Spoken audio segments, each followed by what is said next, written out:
ലോകത്ത് വിവിധ രാജ്യങ്ങൾ സിക്സ്ത് ജനറേഷൻ എയർക്രാഫ്റ്റ് നിർമ്മിക്കാനുള്ള പരിശ്രമത്തിലാണ്. ചൈന, ഇന്ത്യയുടെ AMCA പ്രോജക്റ്റ് തന്നെ ഒരു 5.5 ജനറേഷൻ എന്ന് പറയുന്ന AMCA മാർക്ക് 1 സിക്സ്ത് ജനറേഷൻ ആയിട്ടുള്ള അല്ലെങ്കിൽ 6.5 ജനറേഷനിൽ പെടുന്ന മാർക്ക് 2 ഇപ്പൊ 2035 കൂടിയിട്ട് പുറത്തിറക്കാനാണ് നമ്മൾ പ്ലാൻ ചെയ്യുന്നത്. കാരണം വലിയ സമയമെടുക്കുന്ന പ്രോജക്റ്റ് ആണ്.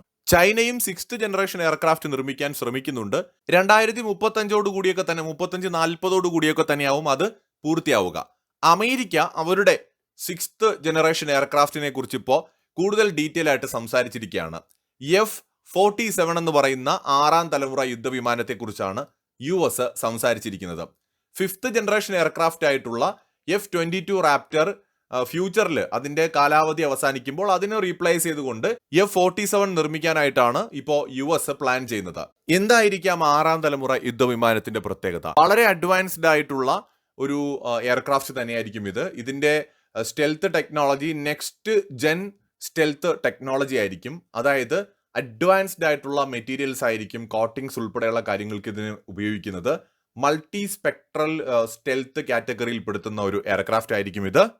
വിർച്വലി ഇത് ഇൻവിസിബിൾ ആയിരിക്കും എന്നാണ് പറയുന്നത്. എന്ന് വെച്ചാൽ റഡാറുകൾക്ക് മാത്രമല്ല, ഇൻഫ്രാറെഡ് കണ്ണുകൾക്കും കാണാൻ കഴിയാത്ത തരത്തില് റഡാറ്, ഇൻഫ്രാറെഡ്, ഇലക്ട്രോണിക് സർവേലൻസിനൊക്കെ ഒരിക്കലും കണ്ടെത്താൻ കഴിയാത്ത തരത്തിലുള്ള സ്റ്റെൽത്ത് കപ്പാസിറ്റി ഉള്ള ഒരു എയർക്രാഫ്റ്റ് ആയിരിക്കും. നമ്മളിപ്പോ പല മാർവൽ സിനിമാസിലുമൊക്കെ മൂവീസിലുമൊക്കെ ഇത്തരത്തിലുള്ള എയർക്രാഫ്റ്റുകൾ കണ്ടിട്ടുണ്ട്. പക്ഷെ അത് മനുഷ്യനും നഗ്നനേത്രങ്ങൾ കൊണ്ട് കാണാൻ കഴിയാത്ത തരത്തിൽ ഇൻവിസിബിൾ ആയിട്ട് ആകാശത്തു കൂടി സഞ്ചരിക്കാൻ കഴിയുന്ന എയർക്രാഫ്റ്റുകളൊക്കെ ആയിട്ടാണ് നമ്മൾ അതിൽ കണ്ടിട്ടുള്ളത്. പക്ഷേ സിക്സ്ത് ജനറേഷൻ എയർക്രാഫ്റ്റ് മനുഷ്യന്റെ കണ്ണുകളെ ഏതെങ്കിലും തരത്തിൽ കബളിപ്പിക്കുന്നതാണോ, അല്ലെങ്കിൽ മനുഷ്യന് നമ്മുടെ നഗ്നനേത്രം കൊണ്ട് കാണാൻ കഴിയാത്തതാണോ എന്ന കാര്യത്തിൽ, അല്ലെങ്കിൽ അങ്ങനത്തെ ഒരു ടെക്നോളജി അതിൽ ഉണ്ടാകുമോ എന്ന കാര്യത്തിൽ വ്യക്തതയില്ല. സാധ്യത കുറവാണ്. പക്ഷെ റഡാറ്, ഇൻഫ്രാറെഡ്, ഇലക്ട്രോണിക് സർവേലൻസ് പോലെയുള്ളവയ്ക്ക് കണ്ടെത്താൻ കഴിയാത്ത തരത്തിൽ അഡ്വാൻസ്ഡ് ആയിട്ടുള്ള ഒരു എയർക്രാഫ്റ്റ് ആയിരിക്കും. അതേസമയം തന്നെ ഇതിന്റെ ഡിസൈൻ എന്ന് പറയുന്നത് ഒരു കാമഫ്ലാഷ് ഡിസൈൻ ആയിരിക്കാനും സാധ്യതയുണ്ട്. ഒരു സ്റ്റെൽത്ത് ഡിസൈൻ എന്ന് വെച്ചാൽ നമുക്കറിയാമല്ലോ, പെട്ടെന്ന് നമുക്കിതൊരു എയർക്രാഫ്റ്റ് ആണ് ആകാശത്തുകൂടെ പോകുന്നതെന്ന് മനസ്സിലാവില്ല. നമ്മളെ ചെറുതായിട്ടൊന്ന് കബളിപ്പിക്കാൻ ചിലപ്പോൾ അതിന് കഴിഞ്ഞേക്കും. അതിനാൽ തന്നെ ഈ ക്ലിയർ സ്കൈയിൽ പോലും ചിലപ്പോൾ ഇതിനെ നമുക്ക് പെട്ടെന്ന് ഐഡന്റിഫൈ ചെയ്യാൻ പറ്റില്ല. ഒരു എയർക്രാഫ്റ്റ് പോകുന്നു എന്ന് നമുക്ക് മനസ്സിലാക്കാൻ കഴിയില്ല എന്നാണ് നമുക്കിപ്പോൾ അറിയാൻ പറ്റുന്നത്. US പ്ലാൻ ചെയ്യുന്ന അനുസരിച്ച് ഇതിനു വേണ്ടിയിട്ട് ഏറ്റവും അഡ്വാൻസ്ഡ് ആയിട്ടുള്ള എഞ്ചിനും അവർ നിർമ്മിക്കുന്നുണ്ട്. വളരെ രഹസ്യമായിട്ടാണ് US ഇത്തരം ഒരു എയർക്രാഫ്റ്റ് പ്ലാൻ ചെയ്യുന്നത്. ഇതിന്റെ നിർമ്മാണത്തിന് ഉപയോഗിക്കുന്ന ചില പ്രത്യേകതരം കോട്ടിങ്സ് ഉണ്ട്.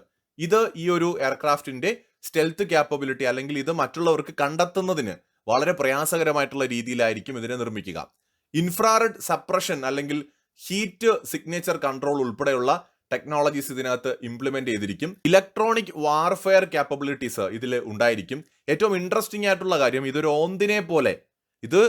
ഓന്തിനെ പോലെ ഇതിന് നിറം മാറാൻ കഴിയുന്നത് പോലത്തെ ഒരു സവിശേഷത ഉണ്ടാവാൻ സാധ്യതയുണ്ട്. എന്ന് വെച്ചാൽ ഇതിപ്പോ ആകാശത്തുകൂടി പോകുന്ന സമയത്ത് ആ ഒരു സാഹചര്യത്തിനനുസരിച്ച് ഇതിന് നിറം അല്ലെങ്കിൽ രൂപം മാറാൻ കഴിയും. എന്ന് വെച്ചാൽ അഡാപ്റ്റീവ് കാമഫ്ലാഷ് എന്ന് പറയുന്ന ഒരു ടെക്നോളജി.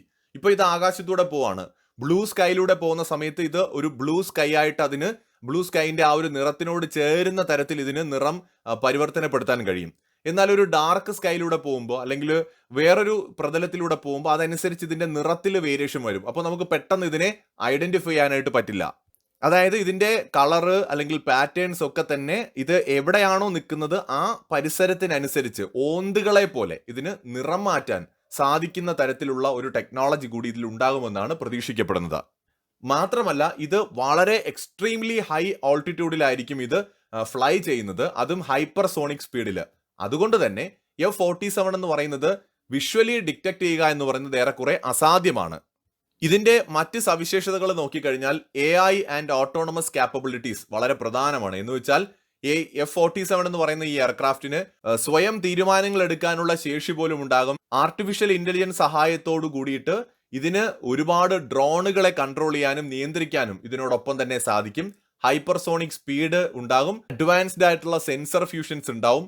അതോടൊപ്പം തന്നെ energy weapons, directed energy weapons ഇതിലുണ്ടാവും. അതോടൊപ്പം തന്നെ മനുഷ്യന്റെ സഹായമില്ലാതെ തന്നെ മിഷൻസ് നടത്താനും, ഹൈ റിസ്ക് മിഷൻസ് നടത്താനും, വളരെ സീരിയസ് ആയിട്ടുള്ള ഡിസിഷൻസ് എടുക്കാനും ഒക്കെ ഇതിന് സാധിക്കും. അതായത് വളരെ അപകടകരമായിട്ടുള്ള ഒരു എയർക്രാഫ്റ്റ്, ആർട്ടിഫിഷ്യൽ ഇന്റലിജൻസ് കൂടി സംയോജിപ്പിച്ചുകൊണ്ട് ഒരുപക്ഷെ മനുഷ്യൻ ഇന്നോളം കണ്ടുപിടിച്ചിട്ടുള്ളതിൽ വെച്ച് ഏറ്റവും അപകടകരമായിട്ടുള്ള ഒരു ആയുധമായിട്ട് ഈ ഒരു 6ാം തലമുറ യുദ്ധവിമാനം മാറാനുള്ള സാധ്യതയുണ്ട്. ആകാശത്ത് വട്ടമിട്ടുകൊണ്ട് ലോകത്ത് വളരെ വലിയ ഭീതി സൃഷ്ടിക്കാൻ കഴിയുന്ന ഒരു ആയുധമായിട്ടായിരിക്കും US ഇതിനെ നിർമ്മിക്കുക.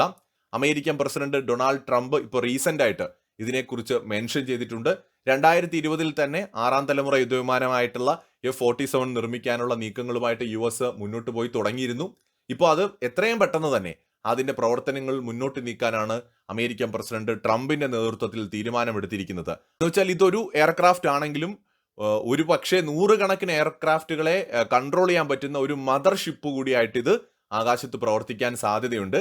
നമ്മളിപ്പോൾ കടലിൽ കാണുന്ന ഒരു എയർക്രാഫ്റ്റ് കരിയറുകളെ പോലെ തന്നെ ഈ ഒരൊറ്റ എയർക്രാഫ്റ്റിന് ഒരുപാട് ഡ്രോണുകളെയും കുഞ്ഞൻ എയർക്രാഫ്റ്റുകളെയും പോലും ചിലപ്പോൾ കൺട്രോൾ ചെയ്യാനും ക്യാരി ചെയ്യാനും പോലും പറ്റുന്ന തരത്തിൽ ഒരു വമ്പൻ ഒരു എയർക്രാഫ്റ്റ് ആയിട്ടായിരിക്കും ചിലപ്പോൾ ഇതിനെ നിർമ്മിക്കുക.